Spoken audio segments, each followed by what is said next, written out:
Welcome back to BCN news. గత YCP ప్రభుత్వ హయాంలో నిర్మాణం మొదలుపెట్టిన ప్రభుత్వ మెడికల్ కాలేజీలను ప్రైవేటీకరణ చేయాలన్న కూటమి ప్రభుత్వ నిర్ణయంపై మాజీ మంత్రి గుడివాడ అమర్నాథ్ ఆగ్రహం వ్యక్తం చేశారు. వైసీపీ హయాంలో నిర్మాణం ప్రారంభమైన అనకాపల్లి జిల్లా నర్సీపట్నం మెడికల్ కాలేజీను వైసీపీ నేతలతో కలిసి పరిశీలించారు. ఈ సందర్భంగా ఆయన మాట్లాడుతూ PPP విధానంలో 10 వైద్య కళాశాలలను ప్రైవేటీకరణ చేయాలన్న నిర్ణయం అత్యంత దుర్మార్గమని మండిపడ్డారు. ప్రభుత్వం తీసుకున్న నిర్ణయాన్ని ఉపసంహరించుకునేంత వరకు జగన్మోహన్ రెడ్డి నేతృత్వంలో కలిసి వచ్చే ప్రజా సంఘాలు, రాజకీయ పార్టీలతో వైసీపీ పోరాటం చేస్తుందని హెచ్చరించారు. ఇన్నేళ్లు ముఖ్యమంత్రిగా పనిచేసిన చంద్రబాబు తన హయాంలో కనీసం ఒక్క ప్రభుత్వ మెడికల్ కాలేజీ నిర్మాణం ఎందుకు చేపట్టలేదని నిలదీశారు. సుదీర్ఘమైనటువంటి పత్రికా సమావేశంలో ఇది రైతులకు సంబంధించినటువంటి యూరియా సమస్యల మీద, మెడికల్ కాలేజీకి సంబంధించినటువంటి అంశాల మీద, ఇలాగ అనేక అంశాలన్నింటినీ కూడా వారు ప్రత్యేకంగా ప్రజల దృష్టికి తీసుకురావడం కోసం ప్రభుత్వం చేస్తున్నటువంటి అన్యాయాలు, అక్రమాలని ప్రజల ముందు పెట్టేటువంటి కార్యక్రమాన్ని కూడా నేను జగన్మోహన్ రెడ్డి గారు నిన్న వారి పత్రికా సమావేశంలో చెప్పడం మీరు అందరూ కూడా చూశారు. అయితే ఈ రోజు స్థానికంగా అనకాపల్లి జిల్లాకి, ఎందుకంటే ఇదివరకు ఉమ్మడి జిల్లాలు ఉన్నప్పుడు విశాఖపట్నానికి ఆంధ్ర మెడికల్ కాలేజ్ ఉండేది.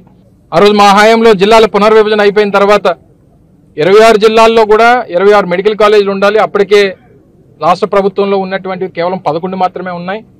మరికొన్ని పెద్ద జిల్లాలకి ఒక దగ్గర అవసరమైన దగ్గర 2 లేదా మిగిలినటువంటి ప్రతి ప్రాంతంలో కూడా ఉండాలన్నటువంటి ఉద్దేశంతో 17 మెడికల్ కాలేజీని 8,500 కోట్ల రూపాయలు పెట్టి ప్రతి ఒక్క మెడికల్ కాలేజీకి ఒక సూపర్ స్పెషాలిటీ హాస్పిటల్ని జతపరిచి 500 కోట్ల రూపాయలు వెచ్చించి ప్రతి మెడికల్ కాలేజీకి కూడా 500 కోట్ల రూపాయలు కేటాయించి 8,500 కోట్ల రూపాయలు ఖర్చు చేసి ప్రజలకు అందుబాటులో తీసుకురావాలన్నటువంటిది ఆ రోజు జగన్మోహన్ రెడ్డి గారి తాలూకు ఉద్దేశం.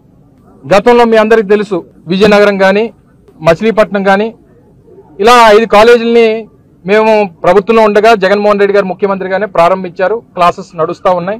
5 మెడికల్ కాలేజీలకి 150 సీట్లు చెప్పిన, అంటే 750 మెడికల్ సీట్స్ ని ముఖ్యంగా పేదవాడికి అందుబాటులో తీసుకొచ్చేటువంటి కార్యక్రమం ఆ రోజు మా ప్రభుత్వం చేసింది. పేదవాడికి వైద్యం అందించాలన్నటువంటి ఉద్దేశంతో ఒక తాపత్రయం, పేదవాడి కుటుంబం నుంచి ఒక డాక్టర్ని చేయాలనేటువంటిది ఒక తాపత్రయం జగన్మోహన్ రెడ్డి గారు.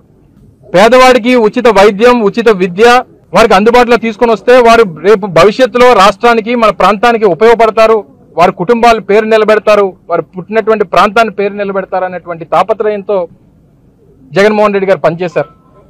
గతంలో రాజశేఖర రెడ్డి గారు ఫీజు రీఎంబర్స్మెంట్కి తీసుకొని వచ్చి ఈరోజు వేలాది మంది, లక్షలాది మంది ఇంజనీర్లు తయారు చేశారు. ఒక కూలి పని చేసుకునేటువంటి ఒక సోదరుడు వారి కుటుంబంలో మళ్ళీ తన బిడ్డ పుడితే ఆ బిడ్డ మళ్ళీ కూలి పనే చేసుకోవాలా అనేటువంటి బాధతో, దుఃఖంతో అనేక తరాలుగా మా కుటుంబం ఇలాగే చిదిగిపోయిందని చెప్పి బాధపడుతున్నటువంటి తరుణంలో ఒక పేదవాడి ఇంట్లో కూడా ఒక ఇంజనీర్ని తయారు చేయొచ్చు ప్రభుత్వం తలుచుకుంటే అనేటువంటి ఉద్దేశంతో ఫీజు రీఎంబర్స్మెంట్ లాంటి గొప్ప పథకాన్ని తీసుకొచ్చినటువంటి గొప్ప నాయకుడు రాజశేఖర రెడ్డి గారు. ఫీజు రీఎంబర్స్మెంట్ కానీ, లేదా పేదలకు ఉచిత కరెంటు కానీ, లేదా 104 కానీ, 108 కానీ, పేదవాడికి వైద్యం అందక అనేక ప్రాణాలు పోతా ఉన్నాయి. ప్రాణం అంటే కేవలం ఉన్నవాడిదే కాదు, లేనివాడిది కూడా ప్రాణమే.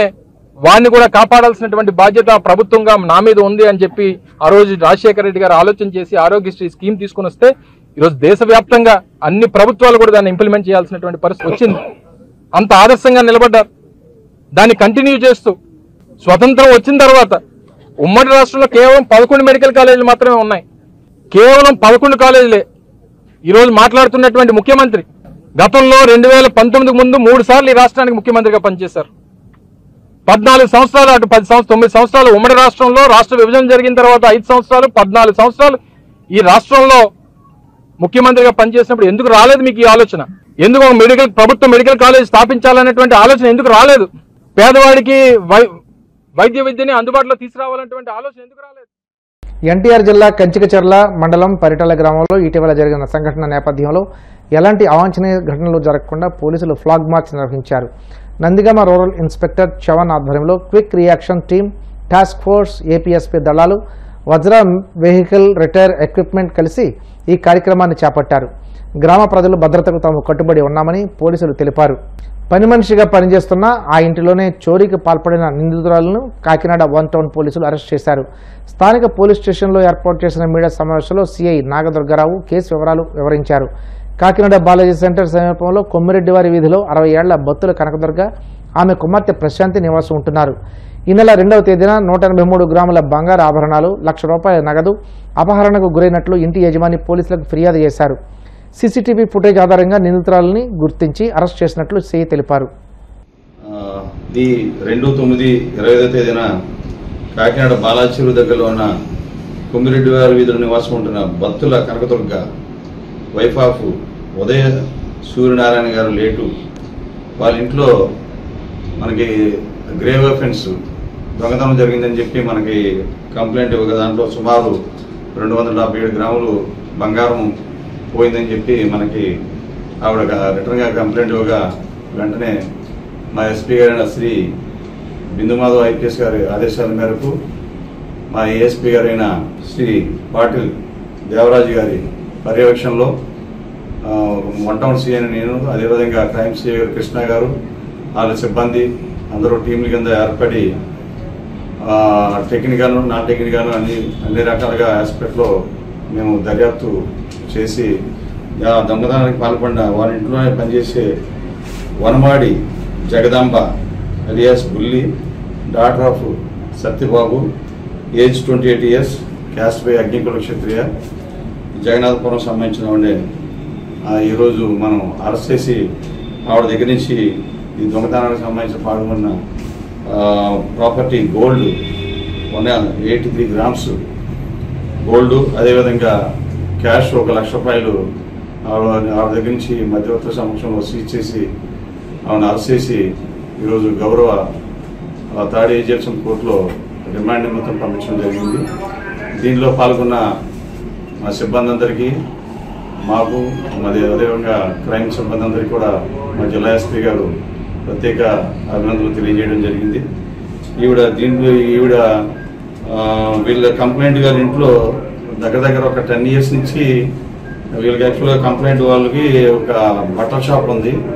ఆ బట్టల షాప్లో పనిచేస్తుంటుంది. తర్వాత ఈ కోవిడ్లో వాళ్ళ హస్బెండ్ చనిపోయిన తర్వాత ఆ బట్టల షాప్ క్లోజ్ చేసిన తర్వాత ఈవిడ ఎవరైతే ముద్దాయి ఉన్నదో ఆవిడ ఆల్రెడీ మన వాళ్ళ ఇంట్లోనే పర్మనెన్సీగా చేస్తూ ఉండగా ఈవిడ అదే రోజున ఏదైతే 2వ తారీఖున మనం నేరం జరిగిన రోజున ఈ కంప్లైంట్ గారు ఎవరైతే ఉన్నారో ఆవిడ ఒక 1 hour పూజలో ఉండగా ఈ నేరానికి పాల్పడడం జరిగింది. దర్యాప్తులో అన్ని విషయాలు రికార్డ్ పరంగా తీసుకొచ్చి వాళ్ళని అరెస్ట్ చేయడం జరిగింది. ఆ ప్రాపర్టీ అంతా కూడా మనం కోర్టుకి సబ్మిట్ చేస్తాం. వాళ్ళ అబ్బాయి ఉండేవాడు, వాళ్ళ అబ్బాయి బయట బిజినెస్ పరంగా బయటకు వెళ్ళిపోయాడు. వాళ్ళ కూతురు ఉంది, ఆవిడ ఒక 1 week క్రితం ఆ కూతురు వీళ్ళిద్దరు ఉంటారు ఇంట్లో. యాక్చువల్గా కంప్లైంట్ వాళ్ళ కూతురు ఉంటారు. అయితే ఆవిడ ఒక 1 week బిఫోర్ హైదరాబాద్ వెళ్ళింది. ఆవిడ జాబ్ సెర్చింగ్ పర్పస్ హైదరాబాద్ వెళ్ళింది. ప్రజెంట్ అయితే ఈ నేరం జరిగే టైంలో ఆవిడ ఒక్కతే ఉన్నది. ఎవరైతే మన కంప్లైంట్ కనకదుర్గ గారు ఉన్నారో ఆవిడ ఏజ్ సుమారు 65 years ఉంటుంది ఆవిడకి. ఆవిడ ఒక్కతే ఉంది. ఈవిడ ఆల్రెడీ 10 years నుంచి చేస్తుంది కాబట్టి ఇంకా ఆల్మోస్ట్ ఇంట్లో మనిషిలాగానే ఆవిడ ఫీల్ అయింది కాబట్టి తెలియకుండా నమ్మకంగా అలా చేయడం జరిగింది. కర్నూలు జిల్లాలోని సుంకేశ్వర డ్యాంకు భారీగా వరద నీరు వచ్చి చేరుతుంది. ప్రస్తుతం 19,840 క్యూసెక్కుల నీరు వస్తుండటంతో అధికారులు 4 గేట్లు ఎత్తి 15,350 క్యూసెక్కుల నీటిని శ్రీశైలం జలాశయానికి విడుదల చేశారు. రిజర్వాయర్ పూర్తి స్థాయి నీటి నిల్వ 1.20 టీఎంసీలు కాగా ప్రస్తుతం 1.11 టీఎంసీల నీరు నిల్వ ఉంది. కేసీ కెనాల్కు 2,445 క్యూసెక్ల నీరు కొనసాగుతుంది. తిరుమల శ్రీ వెంకటేశ్వర స్వామి వారిని పలువురు ప్రముఖులు దర్శించుకున్నారు. వీఐపీ విరామ సమయంలో ఎమ్మెల్యేలు రమేష్ బాబు, గుమ్మనూరు జయరాం, చింతమనేని ప్రభాకర్, ప్రభుత్వ విప్పులు బొలిశెట్టి శ్రీనివాస్, గణబాబులు వేరువేరుగా స్వామివారి సేవలో పాల్గొని మొక్కులు చెల్లించుకున్నారు. దర్శనానంతరం వీరికి రంగనాయకుల మండపంలో వేద పండితులు వేదాశీర్వచనం అందించగా ఆలయ అధికారులు స్వామివారి తీర్థ ప్రసాదాలు అందజేసి పట్టు వస్త్రంతో సత్కరించారు.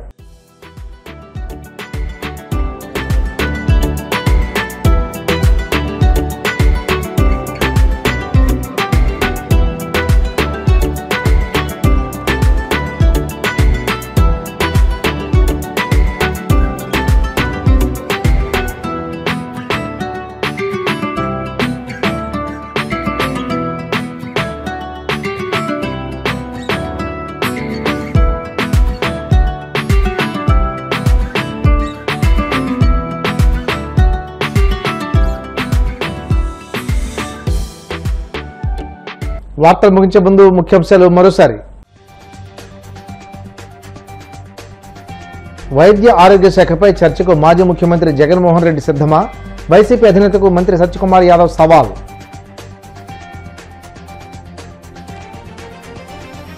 సూపర్ 6 సూపర్ హిట్ కావడం సహించలేక చంద్రబాబుపై జగన్ దిగజారుడు వ్యాఖ్యలు చేస్తున్నారు. మండిపడ్డ మంత్రి కొలుసు పార్థసారథి.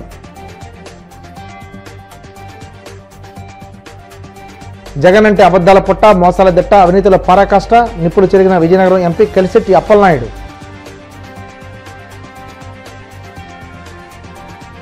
తిరుమల శ్రీవారిని దర్శించుకున్న పలువురు రాజకీయ ప్రముఖులు.